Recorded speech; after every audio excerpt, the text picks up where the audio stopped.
رحمۃ اللہ وبرکاتہ۔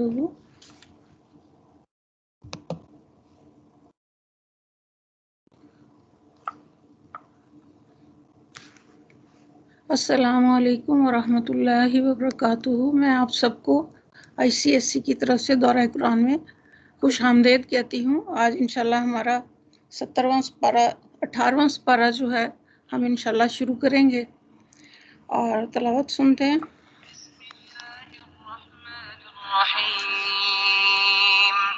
الحمد لله رب العالمين الرحمن الرحيم مالك يوم الدين إياك نعبد وإياك نستعين اهدنا الصراط المستقيم صراط الذين أنعمت عليهم غير المغضوب عليهم ولا الضالين آمین۔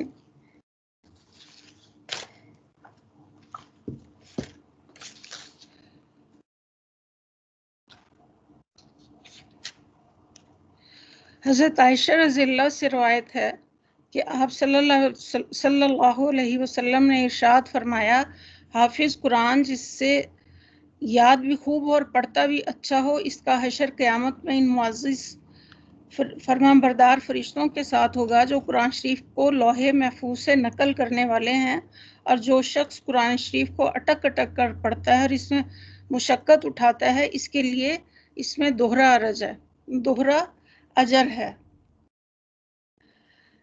حضرت عقبہ بن عامر رضی اللہ کہتے ہیں کہ آپ صلی اللہ علیہ وسلم کو یہ ارشاد فرماتے سنا کہ قرآن کریم آواز سے پڑھنے والے کا ثواب اعلانیہ صدقہ کرنے والے کی طرح ہے، اور آہستہ پڑھنے والے کا ثواب چھپ کر صدقہ کرنے والے کی طرح ہے۔ یہ ترمذی کی حدیث ہے اور پہلی مسلم کی تھی۔ بسم اللہ الرحمن الرحیم۔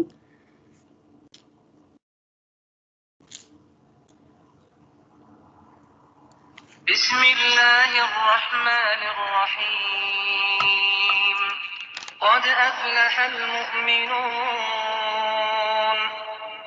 الذين هم في صلاتهم خاشعون والذين هم عن اللغو معرضون والذين هم للزكاة فاعلون والذين هم لفروجهم حافظون إلا على أزواجهم أو ما ملكت أيمانهم فإنهم غير ملومين فمن ابتغى وراء ذلك فأولئك هم العادون والذين هم لأماناتهم وعهدهم راعون والذين هم على صلواتهم يحافظون أولئك هم الوارثون الذين يرثون الفردوس هم فيها خالدون۔ بسم اللہ الرحمن الرحیم۔ رب اشرح لی صدری ویسر لی امری واحلل عقدۃ من لسانی یفقہوا قولی، آمین یا رب العالمین۔ اس سورت کا نام قد افلح المومنون سے ماخوذ ہے۔ یہ معتبر روایات کے مطابق یہ دور متوسط میں نازل ہوئی۔ ایک روایت سے معلوم ہوتا ہے کہ اس وقت حضرت عمر ایمان لا چکے تھے۔ وہ عبد الرحمن بن عبدالقاری کے حوالے سے حضرت عمر کا ایک قول نقل کرتے ہیں کہ یہ سورہ ان کے سامنے نازل ہوئی اور وہ خود نزول وحی کی کیفیت کو آپ صلی اللہ علیہ وسلم پر طاری ہوتے دیکھ رہے تھے۔ جب حضور صلی اللہ علیہ وسلم اسے فارغ ہوئے تو آپ نے فرمایا کہ مجھ پر اس وقت 10 آیات نازل ہوئی ہیں، اگر کوئی ان کے معیار پر پورا اتر جائے تو جنت میں جائے گا۔ اور پھر آپ نے اس سورہ کی ابتدائی 10 آیتوں کی تلاوت کی۔ یہ احمد، ترمذی، نسائی اور حاکم کی ہے، اسے روایت کیا۔ بسم اللہ الرحمن الرحیم۔ قد افلح المومنون، یقیناً فلاح پائی ایمان لانے والوں نے۔ یہاں سے آیت نمبر 9 تک ایمان لانے والوں کی جو اللہ تعالیٰ نے صفات بیان کی ہیں وہ گویا دلیل ہیں اس دعوے کی کہ انہوں نے ایمان لا کر در حقیقت فلاح پائی ہے۔ بالالفاظ دیگر گویا یوں کہا جائے کہ ایسے لوگ آخر کیوں کر فلاح یاب نہ ہوں جن کی یہ صفات ہوں۔ ان اوصاف کے لوگ ناکام اور مایوس کیسے ہو سکتے ہیں؟ کامیابی انہیں نصیب نہ ہوگی؟ کیسے نہیں ہو سکتی؟ اللہ تعالیٰ نے یہاں پہ یہ فرما دیا فلاح کے معنی کامیابی اور خوشحالی کے ہیں، اور یہ لفظ خسران کی ضد ہے جو ٹوٹے اور گھاٹے اور نامرادی کے معنی میں بولا جاتا ہے۔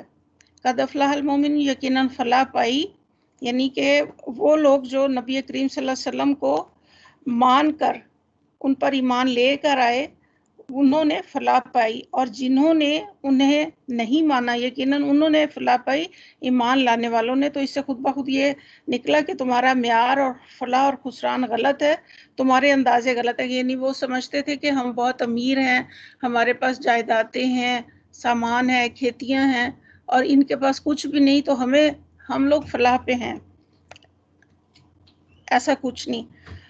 آگے اللہ تعالیٰ فرماتے ہیں الذین ھم فی صلاتہم خاشعون، اپنی نماز میں خشوع اختیار کرتے ہیں۔ یعنی کہ خشوع کے اصلی معنی ہیں کسی کے آگے جھک جانا، ادب بجا لانا، اظہار اور عاجزی اور انکساری کرنا۔ اس کیفیت کا تعلق دل سے بھی ہے اور جسم کی ظاہری حالت سے بھی ہے۔ اور جسم کا خشوع یہ ہے کہ جب وہ اس کے سامنے جائے تو سر جھک جائے، اعضاء ڈھیلے پڑ جائیں، نگاہ پست ہو جائے، آواز دب جائے، اور ہیبت زدگی کے وہ سارے آثار اس پر طاری ہو جائیں جو اس حالت میں فطرتاً طاری ہو جایا کرتے ہیں جبکہ آدمی کسی زبردست یا جبروت ہستی کے حضور پیش ہوا ہو۔ نماز میں خشوع سے مراد دل اور جسم کی یہی کیفیت اور یہی نماز کی اصل روح ہے۔ نبی کریم صلی اللہ علیہ وسلم نے فرمایا کہ آپ صلی اللہ علیہ وسلم نے ایک ایسے شخص کو دیکھا جو نماز پڑھ رہا ہے اور ساتھ ساتھ داڑھی کے بالوں سے کھیلتا جا رہا ہے۔ آپ صلی اللہ علیہ وآلہ وسلم نے فرمایا اگر اس کے دل میں خشوع ہوتا تو اس کے جسم پر بھی خشوع طاری ہوتا، اور اگر خشوع کا تعلق حقیقت میں دل سے ہے اور دل کا خشوع آپ سے اب جسم پر طاری ہوتا ہے تو اس حدیث سے بھی معلوم ہوا لیکن شریعت میں نماز کے بھی کچھ آداب مقرر کر دیے گئے ہیں جو ایک طرح قلبی خشوع میں مددگار ہیں اور دوسری طرف خشوع کی گھٹتی بڑھتی کیفیت میں فعل نماز کو کم از کم ظاہری حیثیت سے ایک معیار قائم رکھتے ہیں۔ ان آداب میں سے سب سے پہلا یہ ہے کہ آدمی دائیں بائیں نہ مڑے اور نہ سر اٹھا کر اوپر کی طرف دیکھے، زیادہ سے زیادہ صرف جو ہے سجدے گاہ والی جگہ پہ دیکھے۔ دوسرا یہ ہے کہ نماز میں ہلنا اور مختلف سمتوں میں جھکنا بھی منع ہے۔ کپڑوں کو بار بار سمیٹنا یا ان کو جھاڑنا یا ان سے شغل کرنا بھی منع ہے۔ اس بات سے بھی منع کیا گیا ہے کہ سجدے میں جاتے وقت آدمی اپنے بیٹھنے کی جگہ یا سجدے کی جگہ صاف کرنے کی کوشش کرے۔ تن کر کھڑے ہونا، بہت بلند آواز سے کڑک کر قرات کرنا یا قرات میں گانے بھی آداب نماز کے خلاف ہے۔ نمبر 4، زور زور سے جمائیاں لینا اور ڈکارے مارنا بھی نماز میں بے ادبی ہے۔ جلدی مارا ماری نماز پڑھنا بھی سخت ناپسندیدہ ہے۔ حکم یہ کہ نماز کا ہر فعل پوری طرح سکون اور اطمینان سے ادا کیا جائے، اور ایک فعل مثلا رکوع یا سجود یا قیام یا قعود جب تک مکمل نہ ہو لے دوسرا فعل شروع نہ کیا جائے۔ نماز میں اگر کوئی چیز اذیت دے رہی ہو تو اسے ایک ہاتھ سے دفع کیا جا سکتا ہے، مگر بار بار ہاتھوں کو حرکت دینا یا دونوں ہاتھوں کو استعمال کرنا منع ہے۔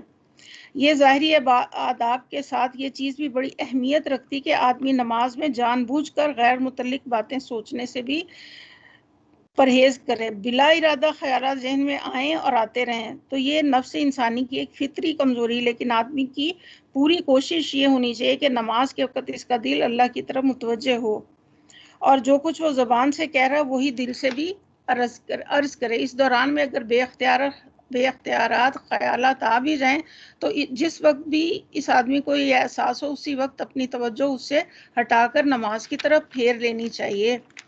پھر آیت نمبر 3 میں اللہ تعالیٰ فرماتے ہیں والذین ھم عن اللغو معرضون، لغویات سے دور رہتے ہیں۔ لغو ہر اس بات کو اور اس کام کو کہتے ہیں جو فضول لا یعنی اور لا حاصل ہو، جن باتوں یا کاموں کا کوئی فائدہ نہ ہو، جس سے کوئی مفید نتیجہ نہ نکلتا ہو۔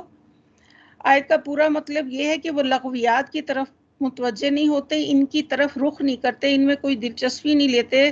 جہاں ایسی باتیں ہوتی ہیں یا ایسے کام ہوتے ہیں وہاں جانے سے گریز کرتے ہیں، ان میں حصہ لینے سے اجتناب کرتے ہیں، اور اگر کہیں ان سے سابقہ پڑ ہی جائے تو ٹل جاتے ہیں، اکثر نکل جاتے ہیں، کترا کر نکل جاتے ہیں۔ اسی بات کو دوسری جگہ بیان کیا گیا سورہ فرقان میں، جب کسی ایسی جگہ سے ان کا گزر ہوتا ہے جہاں لغو باتیں ہو رہی ہوتی ہیں، تو یہ لغو کام ہو رہا ہے، وہاں سے مہذب طریقے پر گزر جاتے ہیں۔ آیت نمبر 72 ہے یہ چیز جسے اس مختصر سے فقرے میں بیان کیا گیا، دراصل مومن کی اہم ترین صفات میں سے ہے۔ لغو جو ہے مومن کی اہم ترین صفات میں سے ہے۔ مومن وہ شخص ہوتا ہے جسے ہر وقت اپنی ذمہ داری کا احساس رہتا ہے، اور وہ سمجھتا ہے کہ دنیا دراصل ایک امتحان گیا، اور جس چیز کو زندگی اور عمر وقت کے مختلف ناموں سے یاد کیا جاتا ہے وہ در حقیقت ایک نپی تلی مدت ہے جو اسے امتحان کے لیے دی گئی ہے۔ یہ احساس اس کو بالکل اس طالب علم کی طرح سنجیدہ اور مشغول بنا دیتا ہے جو امتحان کے کمرے میں بیٹھا اپنا پرچہ حل کرتا ہے۔ جس طرح اس طالب علم کو احساس ہوتا ہے کہ امتحان کے چند گھنٹے اس کی آئندہ زندگی کے لیے فیصلہ کن ہے، اس احساس کی وجہ سے وہ ان گھنٹوں کا ایک ایک لمحہ اپنے پرچے پر صرف کرتا ہے۔ پھر آگے اللہ تعالیٰ فرماتے ہیں زکوٰۃ کے والذین هم للزکاۃ فاعلون، اور زکوٰۃ دیتے ہیں، یعنی کہ زکوٰۃ دینے کے معنی میں بڑا فرق ہے۔ دیتے ہیں جسے نظر انداز کر کے دونوں کو ہم معنی سمجھ لینا بات سمجھ میں نہیں آتی، یعنی کہ وہ زکوٰۃ دیتے ہیں، اور دوسری جگہ پہ فرمایا للزکاۃ فاعلون کہ غیر معمولی طرز بیان۔ عربی زبان میں زکوٰۃ کا مفہوم دو معنوں میں، ایک پاکیزگی اور دوسرا نشو نما، کسی چیز کی ترقی میں جو چیزیں ماننے ہوں ان کو دور کرنا اور اس کے اصل جوہر کو پروان چڑھانا، یہ دو تصورات مل کر زکوٰۃ کا پورا تصور بناتے۔ پھر یہ لفظ جب اسلامی اصطلاح میں ہے تو اس کا اطلاق دو معنوں پر ہوتا ہے، ایک وہ جو مقصد تزکیہ کے لیے نکالا جائے مال، اور دوسرا وہ جو تزکیے کا فعل۔ اگر یؤتون الزکاۃ کہیں تو اس کے معنی یہ ہوں گے کہ وہ تزکیے کی غرض سے اپنے مال کا ایک حصہ دیتے یا ادا کرتے ہیں، اس طرح بات صرف مال دینے تک ہے۔ لیکن اگر للزکاۃ فاعلون والذین هم للزکاۃ فاعلون یہاں آیا ہے تو اس کا مطلب یہ ہوگا کہ وہ تزکیہ کا فعل کرتے ہیں، صرف مالی زکوٰۃ ادا کرنے تک نہیں بلکہ تزکیہ نفس، تزکیہ اخلاق، تزکیہ زندگی، تزکیہ مال، غرض ہر پہلو کے تزکیے تک وسیع ہو گئی، اور مزید برآں اس کا مطلب صرف اپنی زندگی ہی کے تزکیے تک محدود نہ رہے بلکہ اپنے گرد و پیش کی زندگی کے تزکیے تک یہ پھیل جائے۔ اور یہاں پہ بھی یہی مثلا سورہ اعلیٰ میں فرمایا قد افلح من تزکا وذکر اسم ربہ فصلی، فلاح پائی اس شخص نے جس نے پاکیزگی اختیار کی اور اپنے رب کا نام یاد کر کے نماز پڑھی۔ سورہ شمس میں اللہ فرماتے ہیں قد افلح من زکاہا وقد خاب من دساہا، بامراد ہوا جس نے نفس کا تزکیہ کیا اور نامراد ہوا اور جس نے اس کو دبا دیا۔ پھر آگے اللہ تعالیٰ فرماتے ہیں والذین هم لفروجہم حافظون، اپنی شرمگاہوں کی حفاظت کرتے ہیں، یعنی اپنے جسم کے قابل شرم حصوں کو چھپا کر رکھتے ہیں، یعنی عریانی سے پرہیز کرتے ہیں اور اپنے سطر دوسروں کے سامنے نہیں کھولتے۔ پھر آگے اللہ تعالیٰ فرماتے ہیں الا علی ازواجہم او ما ملکت ایمانہم فانہم غیر ملومون، سوائے اپنی بیویوں کے اور ان عورتوں کے جو ان کی ملک کے یمین میں ہوں، ان پر وہ قابل ملامت نہیں۔ فمن ابتغى وراء ذلک فاولئک هم العادون، البتہ جو اس کے علاوہ جو کچھ وہ چاہیں وہی زیادتی کرنے والے ہیں۔ پھر آگے اللہ تعالیٰ فرماتے ہیں والذین هم لاماناتہم وعہدہم راعون، اپنی امانتوں اور اپنے عہد و پیمان کا پاس رکھتے ہیں۔ عہد و پیمان میں وہ سارے معاہدے، یعنی تمام امانتوں کے لیے جو خداوند تعالیٰ نے یا معاشرے نے یا افراد نے کسی شخص کے سپرد کی ہوں، عہد و پیمان میں وہ سارے معاہدے داخل ہیں جو انسان اور اللہ کے درمیان، یا انسان اور انسان کے درمیان، یا قوم اور قوم کے درمیان بنائے جاتے ہیں۔ مومن کی صفت یہ ہے کہ وہ کبھی امانت میں خیانت نہ کرے گا اور کبھی اپنے قول سے نہ پھرے گا۔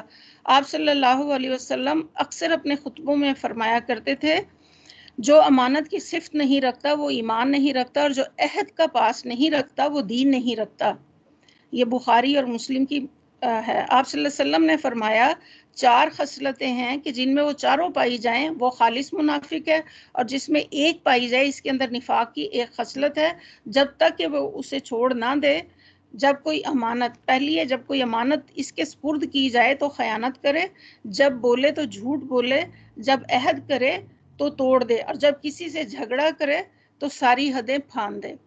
آخری آیت یہ جو پہلی 9 آیتوں میں صفات بتائی گئی، آخری صفت ہے والذین هم علی صلاتہم یحافظون، وہ اپنی نمازوں کی حفاظت کرتے ہیں۔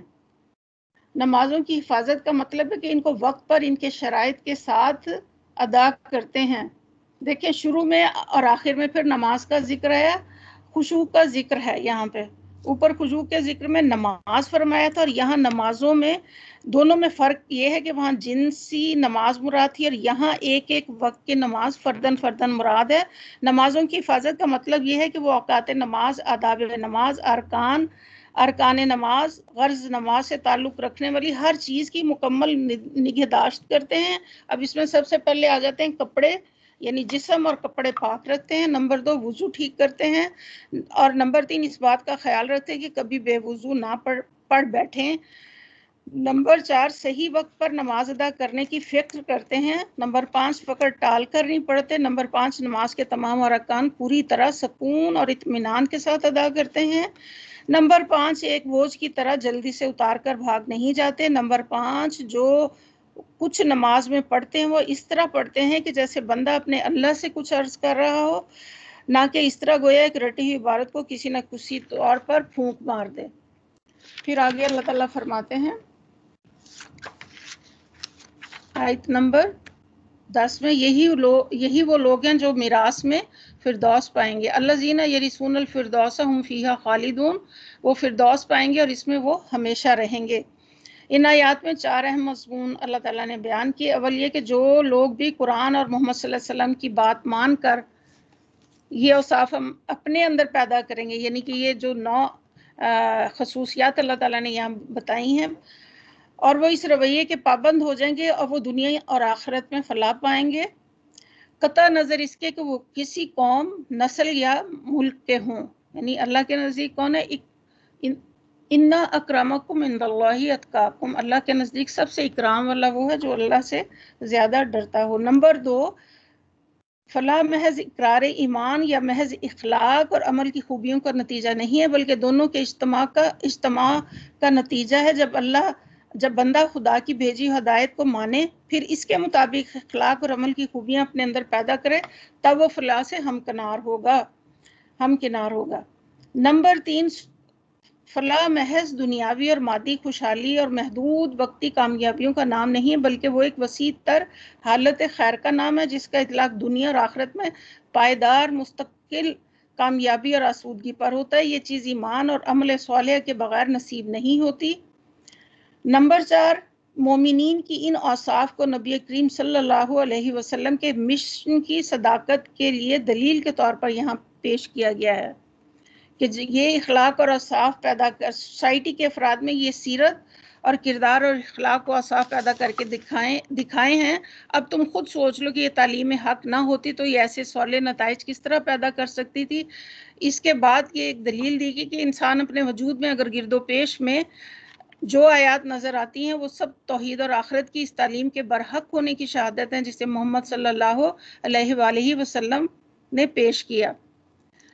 وَلَقَدْ خَلَقْنَا الْإِنسَانَ مِنْ سُلَالَةٍ مِنْ طِينٍ، ہم نے انسان کو، اب اللہ تعالیٰ نے تمام یہ صفات بتانے کے بعد یہ بتایا ہے کہ یہ تمام چیزیں بتانے کے بعد یہ، یعنی کہ انسان کے اپنے وجود میں پھر اللہ تعالیٰ نے کہا کہ ہم نے انسان کو مٹی کے سطح سے بنایا، پھر اسے ایک محفوظ جگہ ٹپکی ہوئی بوندیں تبدیل کیا، پھر اس بوند کو لوتھڑے کی شکل دی۔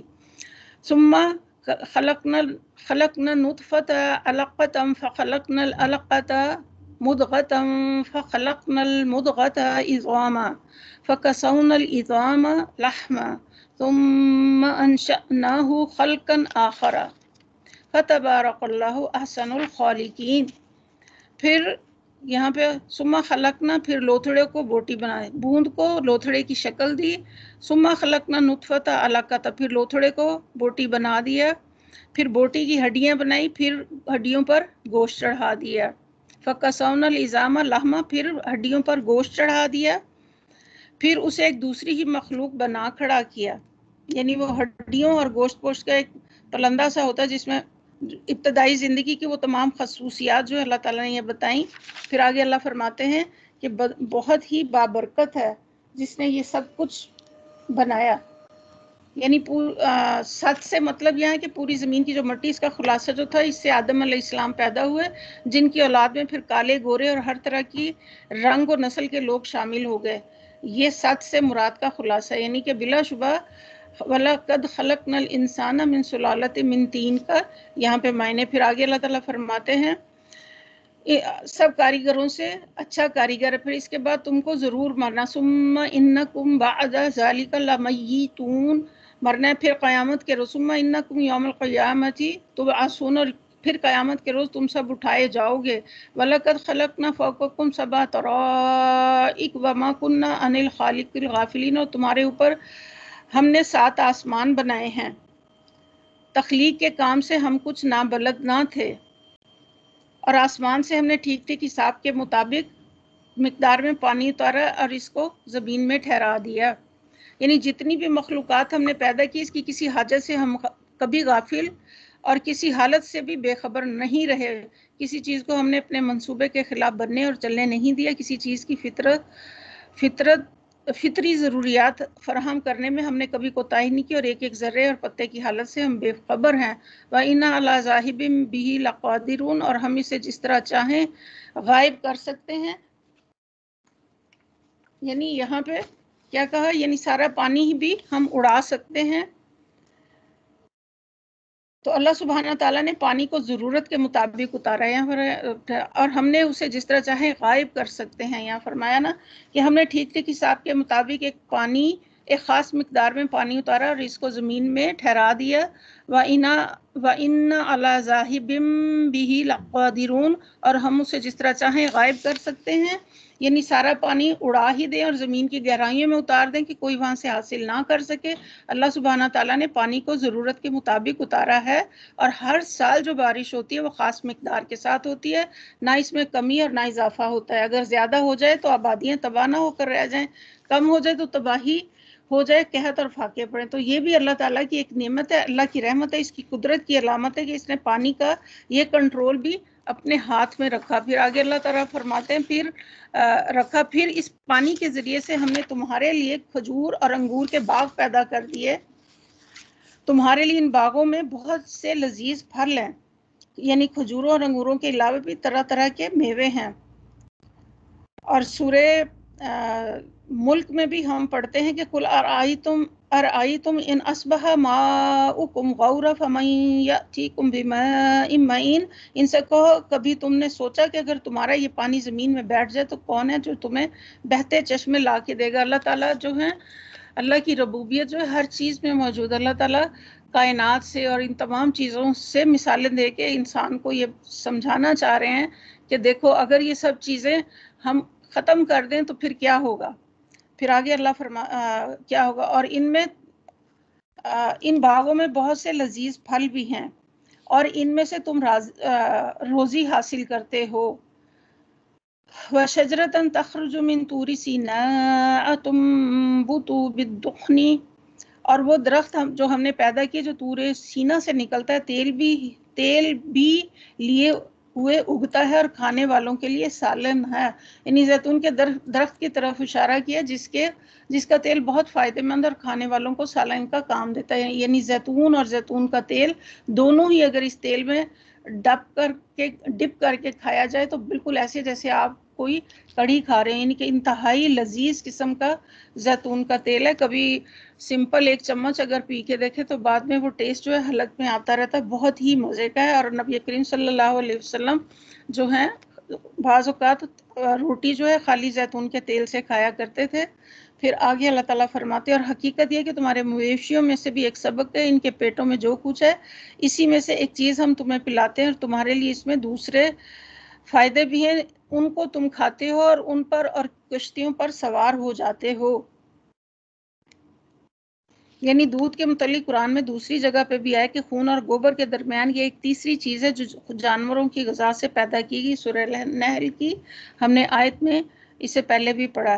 مویشیوں اور کشتیوں کا ایک ساتھ ذکر کرنے کی وجہ یہ کہ اہل عرب سواری اور بار برداری کے لیے زیادہ تر اونٹ استعمال کرتے تھے اور اونٹوں کے لیے خشکی کے جہاز کا استعارہ یہاں پہ استعمال کیا گیا۔ پھر آگے اللہ تعالیٰ فرماتے ہیں ہم نے نوح کو اس کی قوم کی طرف بھیجا اور اس نے کہا کہ اے میری قوم کے لوگوں، اللہ کی بندگی کرو، اس کے سوا تمہارے لیے کوئی اور معبود نہیں، کیا تم ڈرتے نہیں ہو؟ یعنی کیا تمہیں اپنے اصل اور حقیقی خدا کو چھوڑ کر دوسروں کی بندگی کرتے ہوئے ڈر نہیں لگتا؟ کیا تم اس بات سے بالکل ہی بے خوف ہو گئے کہ تمہارے اور سارے جہان کا مالک فرما روا ہے اور اس کی سلطنت میں رہ کر اس کے بجائے دوسروں کی بندگی اور اطاعت کرنے اور دوسروں کی ربوبیت و خداوندی تسلیم کرنے کے کیا نتائج ہوں گے؟ تمہیں اس کا اندازہ نہیں ہے؟ پھر آگے اس کی قوم کے جن سرداروں نے اسے ماننے سے انکار کیا اور وہ کہنے لگے یہ شخص کچھ نہیں مگر ایک بشر ہی تو ہے۔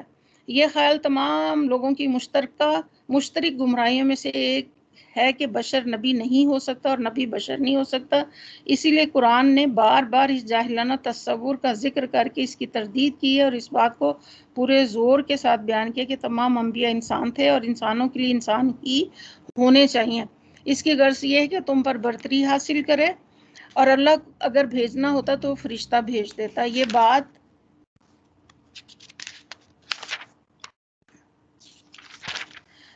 تو ہم نے کبھی اپنے باپ دادا کے وقتوں میں ہی نہیں سنی کہ بشر رسول بن کر آئے، کچھ نہیں، بس ان ہوا الا رجل بہ جنۃ فتربصوا بہ حتی حین، بس اس آدمی کو ذرا جنون لاحق ہو گیا ہے، کچھ مدت دیکھ لو اور انتظار کرو، شاید افاقہ ہو جائے۔ پھر آگے اللہ تعالیٰ اور نوح نے کہا پروردگار ان لوگوں نے جو میری تکذیب کی اس پر اب تو ہی میری نصرت فرما، یعنی میری طرف سے اس تکذیب کا بدلہ لے۔ دوسری جگہ فرمایا فدعا ربہ انی مغلوب فانتصر، پس نوح نے اپنے رب کو پکار کر کہا میں دبا لیا گیا ہوں، اب تو ان سے بدلہ لے۔ سورہ نوح میں فرمایا وقال نوح ربی لا تذر علی الارض من الکافرین دیارا انک ان تذرهم یضلوا عبادک ولا یلدوا الا فاجرا کفارا۔ اور نوح نے کہا ہے میرے پروردگار اس زمین پر کافروں میں سے ایک بسنے والا بھی نہ چھوڑ، اگر تو نے ان کو رہنے دیا تو یہ تیرے بندوں کو گمراہ کر دیں گی اور ان کی نسل سے برے لوگ اور منکرین حق پیدا ہوں گے۔ یہ آیت نمبر 26 ہے سورہ نوح میں۔ ہم نے اس پر وحی کی کہ ہماری نگرانی میں اور ہماری وحی کے مطابق کشتی تیار کرو، پھر جب ہمارا حکم آ جائے اور تنور ابل پڑے تو ہر قسم کے جانوروں میں سے ایک ایک جوڑا لے کر اس میں سوار ہو جاؤ اور اپنے اہل و عیال کو بھی ساتھ لے، سوائے ان کے جن کے خلاف پہلے فیصلہ ہو چکا، اور ظالموں کے معاملے میں مجھ سے کچھ نہ کہنا، یہ اب سب غرق ہونے والے ہیں۔ پھر جب تو اپنے ساتھیوں سمیت کشتی پر سوار ہو جائے تو کہہ شکر ہے اس خدا کا جس نے ہمیں ظالموں سے نجات دی۔ یعنی کسی قوم کی انتہائی خباثت اور شرارت کا ثبوت یہ ہے کہ اس کی تباہی پر شکر ادا کرنے کا حکم دیا گیا، یعنی دشمن کے نقصان پہنچنے سے سلامتی ملنے پر بھی اللہ کا شکر ہمیں ادا کرنا چاہیے، اور کہہ پروردگار مجھ کو برکت والی جگہ اتارو اور بہترین جگہ دینے والا ہے۔ ان فی ذالک وقل ربی انزلنی منزلا مبارکا وانت خیر المنزلین، یعنی ہم اپنا گھر بار سب کچھ چھوڑ کے جا رہے ہیں ایک معلوم منزل کی طرف جہاں ہماری کشتی ٹکے، وہ جگہ وہ ٹھکانہ بھی ہمارے لیے بابرکت ہو جائے۔ تو یہ منزل پر اترتے وقت کی دعا ہے، کہیں بھی ہم جائیں تو سب سے پہلے یہی دعا جو ہے جو حضرت نوح علیہ السلام کی دعا، اسے پڑھنا چاہیے۔ پھر آگے اللہ فرماتے ہیں اس قصے میں بڑی نشانیاں ہیں اور آزمائش تو ہم کر کے ہی رہتے ہیں، کہ آزمائش تو ہمیں کرنی ہی تھی، یا آزمائش تو ہمیں کرنی ہی ہے۔ ہر صورت میں اللہ تعالیٰ کسی قوم کو بھی اپنی ضمیر اور اس کی بے شمار چیزوں پر اقتدار عطا کر کے بس یوں ہی اس کے حال پر نہیں چھوڑ دیتا، بلکہ اس کی آزمائش کرتا ہے اور دیکھتا رہتا ہے کہ وہ اپنے اقتدار کو کس طرح استعمال کر رہی ہے۔ قوم نوح کے ساتھ جو کچھ ہوا اسی قانون کے مطابق ہوا، اور دوسری کوئی قوم بھی اللہ کی ایسی چہیتی نہیں ہے کہ وہ اسے ساری نعمتیں جو ہیں وہ دے اور اس معاملے سے ہر ایک کو لازمن، اور وہ اسے ایسے ہی آزاد چھوڑ دے کہ جو مرضی کرے، اور اس معاملے سے ہر ایک کو لازمن سابقہ پڑے گا، پھر پڑے گا۔ ان کے بعد ہم نے ایک دوسرے دور کی قوم اٹھائی، پھر ان میں خود انہی کی قوم کا ایک رسول بھیجا جس نے انہیں دعوت دی کہ اللہ کی بندگی کرو اور تمہارے لیے اس کے سوا کوئی معبود نہیں، کہ تم ڈرتے نہیں ہو، مطلب کہ تم ڈرتے نہیں ہو۔ اس کی قوم نے کہ جن سرداروں نے ماننے سے انکار کیا اور آخرت کی پیشی کو جھٹلایا، جن کو ہم نے دنیا کی زندگی میں آسودہ رکھا تھا۔ یہ خاص خصوصیات قابل غور ہیں کہ پیغمبر کی مخالفت کے لیے اٹھنے والے اصل لوگ وہ تھے جنہیں قوم کی سرداری اصل میں حاصل تھی، یعنی کہ دنیا کا مال و متاع ان کے پاس بے تحاشا تھا، اور وہی لوگ جو ہیں وہ اس دعوت کے خلاف تھے۔ وہ کہنے لگے یہ شخص کچھ نہیں مگر ایک بشر تم ہی جیسا، جو کچھ تم کھاتے ہو وہی یہ کھاتا ہے اور جو کچھ تم پیتے ہو وہی یہ پیتا ہے۔ اب اگر تم نے اپنے ہی جیسے ایک بشر کی اطاعت قبول کر لی تو تم گھاٹے میں رہو گے۔ اس قوم کا یہاں پہ کوئی خاص نام نہیں لیا گیا، آپ کے بعد بھی جو قومیں آئیں ان کی طرف اشارہ ہے۔ اب انہیں شیطان نے ایک اور بات سمجھا دی کہ چونکہ تمہارے جیسا انسان ہے اس لیے اس کی ہرگز بات نہ مانو، حالانکہ زندگی میں انسان بہت مقامات پر ہر چیز اپنی مرضی سے نہیں کر سکتا۔ یہ تمہیں اطلاع دیتا ہے کہ جب تم مر کر مٹی ہو جاؤ گے اور ہڈیوں کا پنجر رہ جاؤ گے اس وقت تم قبروں سے نکالے جاؤ گے۔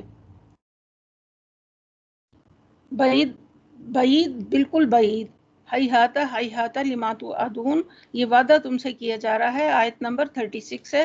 زندگی کچھ نہیں مگر بس یہی دنیا کی زندگی ہے، ہمیں یہی مرنا اور جینا ہے اور ہم ہرگز اٹھائے جانے والے نہیں ہیں۔ یہ شخص خدا کے نام پر محض جھوٹ گھڑ رہا ہے، یعنی آخرت پر یقین نہیں رکھتے۔ یہ ان کے لیے بڑے اچنبے کی بات تھی، اور آج بھی یہ سوچ بہت پائی جاتی ہے کہ بس زندگی یہی زندگی ہے، مرنے کے بعد دوبارہ کوئی نہیں اٹھے گا اور ہم کبھی ماننے والے نہیں ہیں۔ رسول نے کہا پروردگار، ان لوگوں نے میری تکذیب کی، اس پر اب تو میری نصرت فرما دے۔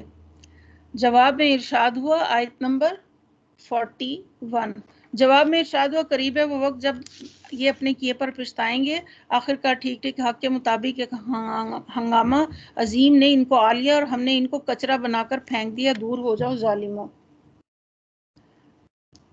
پھر آگے اللہ تعالیٰ ہو جاؤ، اور پھر ہم نے ان کو بعد دوسری قومیں اٹھائیں، کوئی قوم نہ اپنے وقت سے پہلے ختم ہوئی اور نہ اس کے بعد ٹھہر سکی۔ پھر ہم نے پے در پہ رسول بھیجے جس قوم کے پاس بھی اس کا رسول ہے اس نے اسے جھٹلایا، اور ہم اس کے بعد ایک سے ایک قوم کو ہلاک کرتے چلے گئے حتیٰ کہ ان کو بس افسانہ ہی بنا کر چھوڑا، پٹکار ان لوگوں پر جو ایمان نہیں لائے۔ پھر ہم نے موسیٰ علیہ السلام کو اور اس کے بھائی ہارون کو اپنی نشانیاں اور کھلی کھلی سند کے ساتھ فرعون کی دربار ایان سلطنت کی طرف بھیجا، مگر انہوں نے بھی تکبر کیا اور بہت ہی دونکی لی۔ کہنے لگے کیا ہم اپنے ہی جیسے دو آدمیوں پر ایمان لے آئیں؟ اصل میں وہ کانو قوم عالین کے الفاظ ہیں، جس کے دو، ایک یہ کہ وہ بڑے گھمنڈی، ظالم اور دراز دست تھے، دوسرے یہ کہ بڑے اونچے بنے اور انہوں نے ایسی بات کی، اور آدمی بھی وہ جن کی قوم ہماری بندی ہے، یعنی جن کی قوم ہماری غلام ہے۔ پس انہوں نے ان دونوں کو جھٹلا دیا اور ہلاک ہونے والوں میں شامل ہو گئے، اور موسیٰ کو ہم نے کتاب عطا فرمائی تاکہ لوگ اس سے رہنمائی حاصل کریں۔ ابن مریم اور اس کی ماں کو ہم نے ایک نشان بنایا اور ان کو ایک سطح مرتفع پر رکھا جو اطمینان کی جگہ تھی اور چشمے اس میں جاری تھے، یعنی خاص طور پر جو انعامات کیے گئے اس کا ذکر ہے یہاں پہ۔ پھر اے پیغمبر کھاؤ پاک چیزیں، یا ایھا الرسل کلوا من الطیبات واعملوا صالحا انی بما تعملون علیم، کھاؤ پاک چیزیں اور عمل کرو صالح، تم جو کچھ بھی کرتے ہو اسے میں خوب جانتا ہوں۔ یعنی سب رسولوں کا ذکر کر کے اجمالی طور پر یہاں خطاب ہے کہ سارے پیغمبروں کو کیا ہدایت دی گئی کہ پاک چیزیں کھاؤ اور عمل کرو صالح۔ رزق حلال نیک کاموں میں مددگار ہوتا ہے، اور جب انسان کا کھانا حلال ہوتا ہے تو اس کی عبادت میں بھی خشوع پیدا ہو جاتا ہے، اور جب انسان کھانے میں اسراف برتتا ہے تو غلط چیزیں کھاتا ہے جو اس کی صحت کے لیے نقصان دہ ہوتی ہیں، تو پھر کیا ہوتا ہے، انسان کسی کام کا نہیں رہتا، عبادت کے قابل نہیں رہتا۔ تو رزق میں طیب کا اہتمام بھی بہت ضروری ہے۔ آپ صلی اللہ علیہ وسلم نے فرمایا اگر تم میں چار خصائل پائے جاتے ہیں تو تم دنیا کے کسی فائدے سے محرومی کا کوئی افسوس نہیں ہونا چاہیے: امانت کی حفاظت، سچی بات، حسن فطرت، اور رزق حلال یعنی کہ رزق کی پاکیزگی۔ یعنی اگر رزق پاک ہو تو پھر تم فکر مت کرو، اور وہ بہت بڑا مارکہ ہے، بہت بڑی تم نے ایک چیز جو ہے وہ بنائے، اور بہت بڑے امتحان میں کامیاب ہوگے، کیونکہ انسان اپنی کمائی کا ایک بڑا حصہ کھانے پر ہی استعمال کرتا ہے۔ لباس تو سال میں ایک دفعہ بنتا ہے، یا اس طرح باقی کوئی چیزیں ہم مہینے میں اس کی قسط دیتے ہیں، کوئی چیزیں مہینے میں کرتے ہیں، لیکن کھانا تو ہر روز کا کام ہے، کھانے پر تو روز خرچ کر رہے ہیں۔ تو جس شخص کا کھانا پاک ہو گیا اس کی باقی زندگی بھی اچھی ہو گئی۔ صحابہ اکرام ہر ممکن حد سے حرام سے بچتے تھے۔ آپ صلی اللہ علیہ وسلم بھی بعض اوقات کھانے کی تحقیق کرتے تھے کہ یہ کہاں سے آیا، کیا یہ حلال ہے کہ نہیں ہے، اور یہ تمہاری امت ایک ہی امت ہے، اور تمہارا رب ہوں، پس مجھی سے ڈرو۔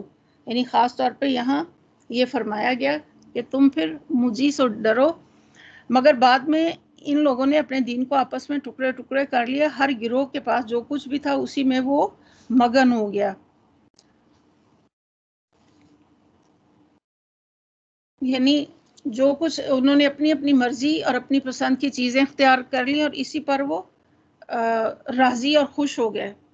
کیا یہ سمجھتے ہیں کہ ہم جو انہیں مال اولاد سے مدد دے رہے ہیں تو گویا انہیں بھلائیاں دینے میں سرگرم ہے؟ نہیں، اصل معاملہ ان کا انہیں بلکہ شعور ہی نہیں ہے۔ ان الذین هم من خشیت ربهم مشفقون، اور بھلائیوں کی طرف دوڑنے والے اور سبقت کر کے انہیں پا لینے والے تو در حقیقت وہ لوگ ہیں جو اپنے رب کے خوف سے ڈرتے ہیں۔ یعنی وہ دنیا میں اللہ سے بے خوف اور بے فکر ہو کر نہیں رہتے، جو دل چاہے کرتے ہیں، اور کبھی نہ سوچیں کہ اوپر کوئی خدا بھی ہے جو ظلم اور زیادتی پر پکڑنے والا ہے، بلکہ ان کے دل میں ہر وقت اللہ کا خوف رہتا ہے، اور وہی انہیں برائیوں سے روکتا ہے۔ والذین هم بآیات ربہم یؤمنون، اور جو اپنے رب کی آیات پر ایمان لاتے ہیں، والذین هم بربہم لا یشرکون، جو اپنے رب کے ساتھ کسی کو شریک نہیں کرتے، اور جس بھی حال میں ہوں، یؤتون ما آتوا، کہ دیتے ہیں اور جو کچھ بھی دیتے ہیں، وقلوبہم وجلۃ، اور دل ان کے اس خیال سے کانپتے ہیں، وجلۃ انہم الی ربہم راجعون، اور اس خیال سے کانپتے رہتے ہیں کہ ہمیں اپنے رب کی طرف پلٹ کر جانا ہے۔ اولئک یسارعون فی الخیرات وہم لہا سابقون، یعنی ہر نیکی کرتے ہوئے وہ ڈرتے ہیں، نیک اعمال کرنے کے باوجود بھی ان کو قبولیت کا ڈر رہتا ہے کہ جب ہم اللہ کے پاس جائیں گے، ابھی تو بڑے خوش ہیں کہ ہم نمازیں پڑھتے ہیں اور روزے بھی رکھ رہے ہیں، صدقہ خیرات بھی کر رہے ہیں، افطار بھی کرا رہے ہیں، صدقہ جاریہ کے کام بھی ہے، تو بس ایک تو ہماری نجات ہو ہی گئی۔ ایسا نہیں ہے، نہیں، جو مومن حقیقی مومن ہوتے وہ یہ سارے کام کر کے اور اس کے علاوہ بھی نیکیوں میں آگے بڑھ کر پھر وہ اللہ سے ڈرتے ہیں کہ کہیں ایسا تو نہیں کہ ریاکاری ہو گئی ہو، کہیں ایسا نہ ہو کہ وہ مال میں کچھ حرام کی ملاوٹ ہو، کبھی ایسا ہے کہ ہم نے کسی کو دے کر تانا نہ دے دیا ہو یا احسان نہ جتایا ہو، تو وہ نیک کام کر کے بھی ڈرتے ہیں دنیا میں، کیونکہ دنیا میں جس سے محبت ہوتی ہے نا، جس کی قدر و قیمت ہمارے دل میں ہوتی ہے، ہم جب اس کے لیے کوئی کام کرتے ہیں تو پھر ہمارا کیا دل ہوتا ہے، شوق کیا ہوتا ہے کہ جو چیز ہم نے اس کو دی ہے، جو کام اس کا کیا ہے، اس کو پسند ہے، جو وہ اس پر خوش ہو جائے۔ تو اس سے کیا پتہ چلتا ہے کہ اللہ تعالیٰ تو کائنات کا بادشاہ ہے، اس کے لیے کتنے اسٹینڈرڈ کے کام کرنے چاہیے، کس معیار کے ہونے چاہیے، وہ ہم نے پیچھے دیکھ لی ہیں 9 آیات میں کہ جس کے اندر یہ چیزیں ہوں گی، اور پھر اس کے بعد کہ جو اپنے عہدوں کا بھی پاس رکھتے ہیں اور نمازوں کی حفاظت کرتے ہیں. باقی اعمال ہم دیکھ لیں، قرآن کی سمجھ میں دیکھ لیں کہ کوئی ایک آیت اٹھا کر ہم دیکھیں اور ہم اپنے آپ سے پوچھیں کیا مجھے اس کی سمجھ ہے، کیا کہا جا رہا ہے. یعنی رات کو جب آپ امام کے پیچھے تراویح پڑھتے ہیں تو وقتاً فوقتاً ہمیں جائزہ لیتے رہنا چاہیے کہ سمجھ آ رہی ہے کہ نہیں آ رہی. انسان نیک کام کر کے کبھی تکبر کا شکار نہ ہو. حضرت عائشہ رضی اللہ فرماتی کہ میں نے آپ صلی اللہ علیہ وسلم سے اس آیت کے بارے میں پوچھا، والذین یؤتون ما آتوا وقلوبہم. عائشہ رضی اللہ نے عرض کیا کہ کیا یہ وہ لوگ ہیں جو شراب پیتے اور چوری کرتے ہیں؟ آپ صلی اللہ علیہ وسلم نے فرمایا، اے صدیق کی بیٹی نہیں، بلکہ اس سے مراد وہ لوگ ہیں جو روزے رکھتے ہیں، نماز پڑھتے ہیں، صدقہ دیتے ہیں اور اس بات سے ڈرتے ہیں کہ کہیں ایسا نہ ہو کہ ان کے قبول نہ کیا جائے. یہی لوگ ہیں جو نیکیوں میں جلدی کرتے ہیں کیونکہ وہ کیے ہوئے کام کو کافی نہیں سمجھتے ہیں اور فخر کر کے نہیں بیٹھ جاتے. ابھی تو کچھ اور وقت آئندہ کے لیے وہ منصوبے نہیں بناتے جو ہر ایک کا مال ٹھیک ہر شخص کو اس کی مقدرت سے زیادہ کی تکلیف نہیں دیتے. ہمارے پاس ایک کتاب ہے جو ہر ایک کا حال ٹھیک بتا دینے والی ہے اور لوگوں پر بہرحال ظلم نہیں کیا جائے گا. بل قلوبہم فی غمرۃ، بلکہ مگر یہ لوگ اس معاملے سے بے خبر ہیں. یعنی نہ تو کسی کے ذمے کوئی ایسا الزام تھوپا جائے گا جس کا وہ در حقیقت قصوروار نہ ہو، اور نہ کسی کی کوئی ایسی نیکی ماری جائے گی جس کا صلہ وہ فی الحال مستحق، اور نہ کسی کو بیجا سزا دی جائے گی، اور نہ کسی کو حق کے مطابق بجا انعام سے محروم رکھا جائے گا. اور ان کے اعمال بھی اس طریقے سے جن کا اوپر ذکر ہے مختلف ہیں، اور وہ اپنے یہ کرتوت کیے چلے جائیں گے یہاں تک کہ جب ہم ان کی عیاشیوں کو عذاب میں پکڑیں گے. یہاں پہ مترفین کا ترجمہ کیا گیا عیاش. اصل میں ان لوگوں کو کہتے ہیں جو دنیاوی مال و دولت کو پا کر مزے کرتے ہیں اور اللہ کے حقوق سے غافل ہو جاتے ہیں، اور وہ اپنے غافل ہو جاتے ہیں تو پھر وہ ڈکرانا شروع کر دیتے ہیں. یعنی اب بند کرو اپنی فریاد اور فغاں، یعنی کہ وہ اس وقت پھر جو ہیں چیخیں ماریں گے، اب بند کرو ان چیزوں کو. آیت نمبر 64، اذا اخذنا مترفیہم بالعذاب اذا هم یجرؤون.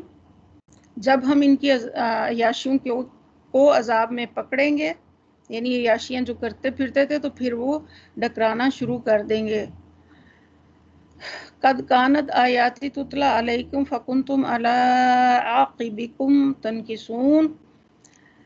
ہماری طرف سے اب کوئی مدد تمہیں نہیں ملنے والی، میری آیات سنائی جاتی تھی تو تم لوگ رسول کی آواز سنتے ہی الٹے پاؤں بھاگ نکلتے تھے. یعنی اس کی بات سننا تو تمہیں گوارا نہ تھا، یہ تک برداشت نہ کرتے تھے کہ اس کی آواز ان کے کانوں میں پڑے.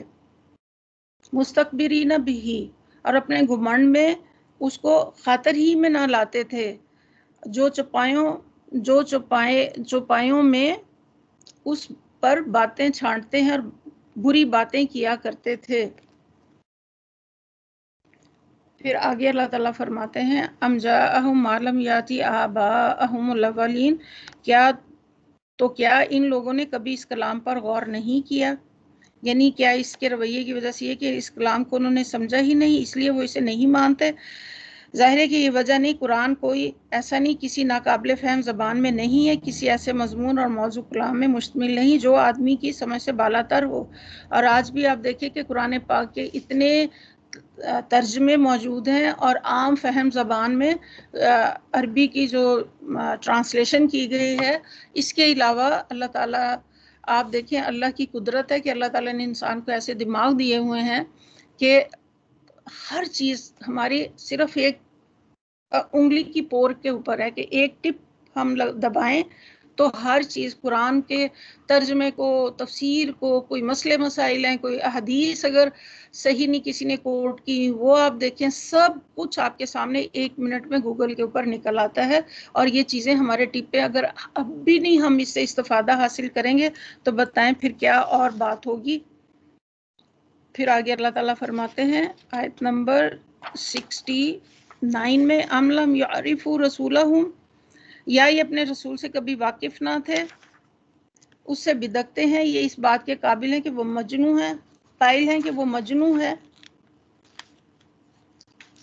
ام یقولون بہ جنہ، یعنی کہ مجنو ہے نہیں بلکہ وہ حق لائے، بل جاءہم بالحق واکثرہم لا، بل اکثرہم للحق کی کارہون، حق ہے کہ ان کی اکثریت کو ناگوار ہے، اور حق اگر کہیں ان کی خواہشات کے پیچھے چلتا تو زمین اور آسمان اور ان کی ساری آبادی کا نظام ہی درم برم ہو جاتا، پورا نظام ہی۔ حقیقت یہ کہ قرآن انسان کی ساری نفسیات کو، حالات اور عادات کو، اس کی اچھائیوں، برائیوں، خوبیوں اور خرابیوں سب کو واضح بیان کرتا ہے، ایک آئینے کی طرح جس میں ہم سب دیکھ سکتے اور دیکھتے رہنا چاہیے، قرآن سنتے ہوئے، قرآن پڑھتے ہوئے۔ ان میں سے کوئی چیز ایسی تو نہیں جو میرے اندر موجود ہو، کوئی اچھائی بتائی گئی تو اس پہ بھی اپنے اندر ڈھونڈے۔ اسی لیے جس وقت قرآن پڑھا جا رہا ہوتا ہے اور سنا جا رہا ہوتا ہے اس وقت انسان اپنا تجزیہ کرتا چلا جائے۔ ام تسألون خرجا فخراج ربی کا، کیا تو ان سے کچھ مانگ رہے، تیرے لیے تیرے رب کا دیا بہتر ہے، وَإِنَّكَ لَتَدْعُوهُمْ إِلَىٰ صِرَاطٍ مُسْتَقِيمٍ، آیت نمبر 72، اور تیرے لیے تیرے رب کا دیا ہوا بہتر ہے، یعنی آیت نمبر سے، یعنی ایک دائی دین کے لیے وسیلہ جو رب دیتا ہے جو سب سے بہتر ہے، اسے دین کی دعوت لوگوں سے مال حاصل کرنے کے لیے یا لوگوں سے فائدے کے لیے یا اپنے آپ کو اچھا دیندار کہلانے کے لیے نہیں ہے، بلکہ جو صلہ، جو بدلہ ہے اللہ کی طرف سے انسان کو ملتا ہے وہ سب سے بہترین ہے۔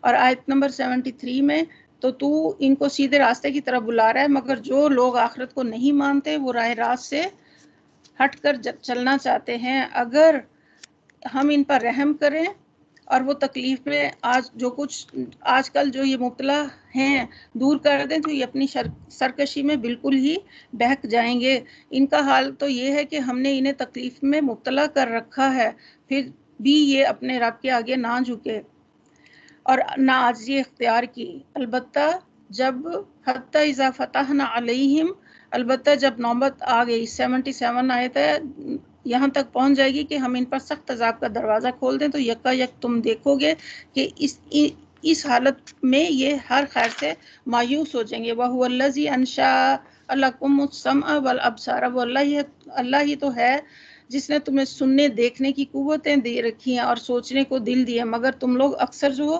شکر گزار نہیں ہیں، یعنی کہ بد نصیبو، یہ آنکھ، کان اور دل و دماغ تم کو اس لیے دیے گئے تھے کہ تم ان میں سے بس وہ کام لو جو حیوانات لیتے ہیں، کیا ان کا صرف یہی مصرف ہے؟ تم جانوروں کی طرح جسم اور نفس کے مطالبات پورے کرنے کے ذرائع تلاش کرتے ہو، اس سے بڑھ کر بھی کوئی ناشکری ہو سکتی کہ تم بنائے تو گئے تھے انسان، اور انسان بن کر رہے نرے حیوان، جن آنکھوں سے سب کچھ دیکھا جائے وہ حقیقت کی رہنمائی کرنے والے نشانات ہی نہ دیکھیں۔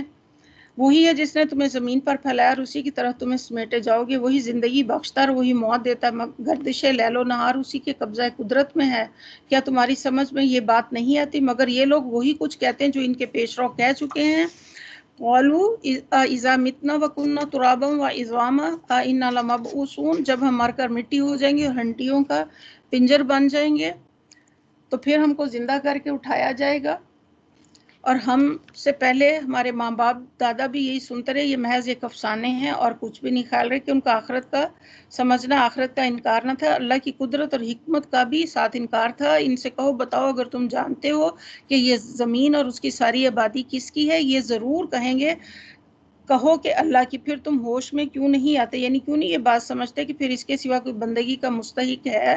ان سے پوچھو، سیقولون للہ قل افلا تذکرون، قل من رب السماوات سبع ورب العرش العظیم، ان سے کہو بتاؤ تم کیا جانتے ہو یہ زمین، اس کی ساری آبادی کس کی ہے، یہ ضرور کہیں گے اللہ کی، پھر تم کیا ہوش نہیں لاتے۔ ان سے پوچھو ساتوں آسمان اور عرش عظیم کا کون مالک ہے، یہ ضرور کہیں گے کہ اللہ، پھر تم کیوں ڈرتے نہیں ہو۔ ان سے کہو بتاؤ اگر تم جانتے ہو کہ ہر چیز پر اقتدار، یعنی جس شخص کو یہ پتا ہو کہ اللہ سبحانہ و تعالیٰ اتنا بڑا اور اتنا عظیم خلاق ہے تو اس نے ایک نہیں 7 آسمان بنایا اور عرش عظیم بنایا، تو پھر تمہیں اس سے ڈر نہیں لگتا؟ تو گویا اللہ کی معرفت اللہ کی خشیت میں اضافہ کرتی ہے، اور معرفت وہی ہوتی ہے جس سے خوف پیدا ہو، خشیت، اور ایسے ہی لوگ اس اصل علم والے ہیں۔ کس کا ہے اور کون ہے جو پناہ دیتا ہے، اس کے مقابلے میں کوئی پناہ نہیں دے سکتا۔ سیقولون للہ قل فأنا تسحرون، یہ ضرور کہیں گے یہ بات تو اللہ ہی کے لیے کہو، پھر کہاں سے تم کو دھوکہ لگا، جو امر حق ہے اور وہ ہم ان کے سامنے لے آئے ہیں، اور کوئی شک نہیں کہ یہ لوگ جھوٹے ہیں۔ بل آتینہم بالحق وانہم لکاذبون۔ پھر آگے اللہ تعالیٰ فرماتے ہیں اللہ نے کسی کو اپنی اولاد نہیں بنایا۔ پھر وہی بات کہ بار بار یہ کہتے تھے کہ اللہ کا بیٹا اور بیٹیاں ہیں، یہاں اللہ تعالیٰ پھر اس چیز کی تردید کہ اللہ نے کسی کو اپنی، یعنی کہ اللہ تعالیٰ نے تمام چیزوں کو بتانے کے بعد یہ کہا کہ وہ اور کوئی دوسرا خدا اس کے ساتھ نہیں ہے، اگر ایسا ہوتا تو ہر خدا اپنی خلق کو لے کر الگ ہو جاتا اور پھر ایک دوسرے کے اوپر چڑھ دوڑتے۔ سبحان اللہ عما یصفون، پاک ہے اللہ ان باتوں سے جو یہ لوگ بناتے ہیں۔ آیت نمبر 91 ہے، گویا دوسرے لفظوں میں کائنات کا انتظام جو اتنے سکون سے چل رہا ہے، یہ بذات خود اس کی دلیل ہے کہ اس کا کنٹرول صرف ایک ہستی کے پاس ہے۔ کوئی بھی مشین، کوئی بھی چیز، چاہے گھر ہی کیوں نہ ہو، آپ کا کچن ہی کیوں نہ ہو، اگر اس میں دوسرے لوگ بھی شامل ہو جائے تو نظام خراب ہو جاتا ہے۔ اسی طرح یہاں پہ بتایا جا رہا ہے کھلے اور چھپے کا جاننے والا ہے، یعنی اس خاص قسم کے شرک کی طرف جس نے پہلے شفاعت کے مشرکانہ عقیدے کیے، پھر غیر اللہ کے لیے علم غیب کے اسبات کی شکل اختیار کر لی۔ یہ آیت اس شرک کے دونوں پہلوؤں کی تردید کرتی ہے اور وہ بالاتر ہے اس شرک سے جو یہ لوگ کرتے ہیں۔ اے محمد صلی اللہ علیہ وسلم دعا کیا کرو کہ پروردگار جس عذاب کی ان کو دھمکی دی جا رہی ہے وہ اگر میری موجودگی میں تو لے آیا تو اے میرے رب مجھے ان ظالموں میں شامل نہ کیجیے، اور حقیقت یہ ہے کہ ہم تمہاری آنکھوں کے سامنے ہی وہ چیز لے آئے، یعنی کفار کے مسلسل انکار کی وجہ سے نبی کریم صلی اللہ علیہ وسلم کو پریشانی لاحق ہو گئی تھی کہ کہیں ایسا نہ ہو کہ جس طرح پچھلی قوموں پر عذاب ہے اس قوم کو بھی عذاب نہ لے ڈوبے۔ تو آپ صلی اللہ علیہ وسلم اللہ سے دعا کر رہے ہیں کہ اگر آپ نے ان کے لیے عذاب کا فیصلہ کیا تو مجھے اس میں شامل نہ کرنا۔ اے محمد صلی اللہ علیہ وسلم برائی کو اسی طریقے سے دفع کرو جو بہترین ہو، جو کچھ باتیں وہ تم پر بناتے وہ ہمیں خوب معلوم ہے۔ دعا کیا کرو کہ پروردگار میں شیاطین کی اکساہٹوں سے تیری پناہ مانگتا ہوں۔ وَقُلْ رَبِّ أَعُوذُ بِكَ مِنْ ہَمَزَاتِ الشَّیطان وَأَعُوذُ بِكَ رَبِّ أَنْ يَحْضُرُونَ، بلکہ اے میرے رب میں تو اس سے بھی پناہ مانگتا ہوں کہ وہ میرے پاس ہیں۔ حَتَّى إِذَا جَاءَ أَحَدُهُمُ الْمَوْتُ، یہ لوگ اپنی کرنی سے باز نہ آئیں گے یہاں تک کہ جب ان میں سے کسی کو موت آئے گی تو کہنا شروع کرے گا اے رب مجھے اسی دنیا میں واپس بھیج دے۔ کس کو کہا جا رہا ہے؟ آپ صلی اللہ علیہ وسلم کے۔ اس میں ہمارے لیے کیا سبق ہے؟ یعنی اس بات سے مجھے بچانا کہ مجھے بہکائے یہ شیطان میرے پاس آئے، ہمزات شیطان۔ تو ہمزات شیطان، ہمزات کیا ہیں؟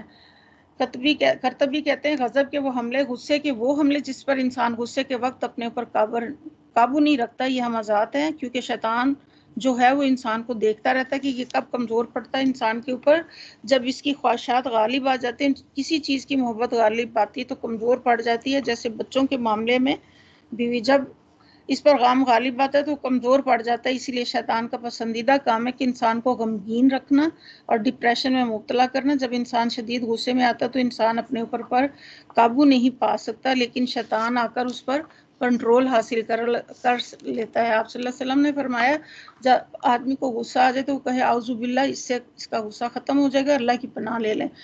غصے کی حالت میں غلط بات انسان کی آخرت کو برباد کر دیتی ہے۔ حضرت ابو ہریرہ رضی اللہ عنہ نے فرمایا اے یمامی کسی آدمی کے متعلق یہ نہ کہنا کہ اللہ کی قسم اللہ تجھے ہرگز نہ بخشے گا، یا یہ نہ کہنا کہ اللہ تجھے جنت میں داخل نہ کرے گا۔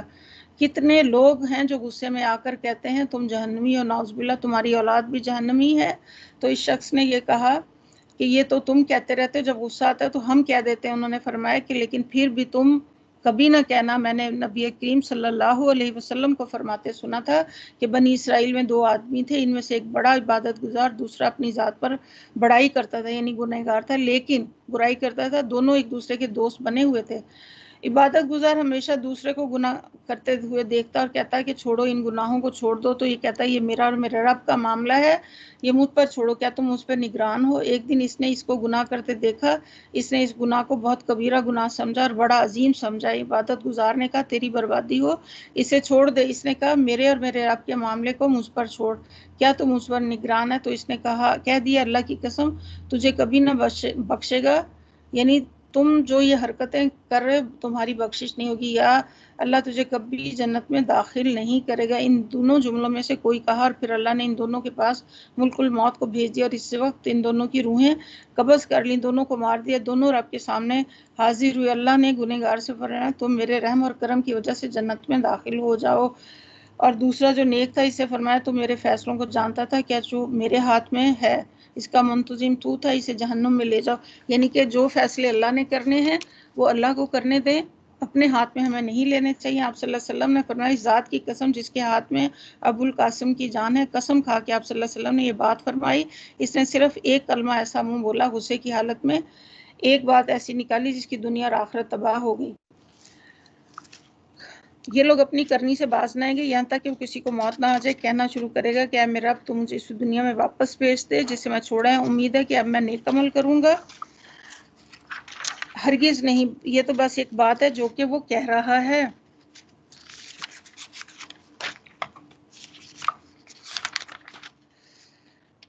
اب ان سب مرنے والوں کے پیچھے ایک برزخ حائل ہے، وہ دوسری زندگی کے دن، پھر جو ہی سور پھونکا جائے گا ان کے درمیان پھر کوئی رشتہ نہ رہے گا، نہ وہ ایک دوسرے کو پوچھ سکیں گے۔ یعنی یہ نہ، اس کا مطلب یہ نہیں کہ باپ باپ نہ رہے گا اور بیٹا بیٹا، بلکہ مطلب یہ کہ اس وقت نہ باپ بیٹے کے کام آئے گا نہ بیٹا باپ کے، ہر ایک کا اپنا حال کچھ اس طرح گرفتار ہوگا کہ دوسرے کو پوچھنے تک کا ہوش نہ ہوگا، اس کے ساتھ کوئی ہمدردی نہ ہوگی۔ دوسرے مقامات پر فرمایا کہ کوئی جگری دوست اپنے دوست کو نہ پوچھے گا، اور اس روز مجرم کا جی چاہے گا کہ اپنی اولاد اور بیوی اور اپنے بھائی اور اپنی حمایت کرنے والے قریب ترین کنبے اور دنیا بھر کے سب لوگوں کو فدیے میں دے دے اور اپنے آپ کو عذاب سے بچا لے۔ اور یوم یفر المرء من اخیہ و امہ و ابیہ و صاحبتہ و بنیہ لکل امرئ منہم یومئذ شأن یغنیہ، وہ دن کے آدمی اپنے بھائی ماں باپ اور بیوی اولاد سے بھاگے گا۔ اس روز ہر شخص اپنے حال میں ایسا مبتلا ہوگا کہ اسے کسی کا ہوش نہ ہوگا۔ یہ سورہ عباسہ کی آیت نمبر 34 اور 37 ہے۔ فمن ثقلت موازینہ فاولئک هم المفلحون، تو اس وقت جن کے پلڑے بھاری ہوں گے وہی فلاح پائیں گے، اور جن کے پلڑے ہلکے ہوں گے وہی لوگ ہوں گے جنہوں نے اپنے لیے گھاٹے کا سودا کیا۔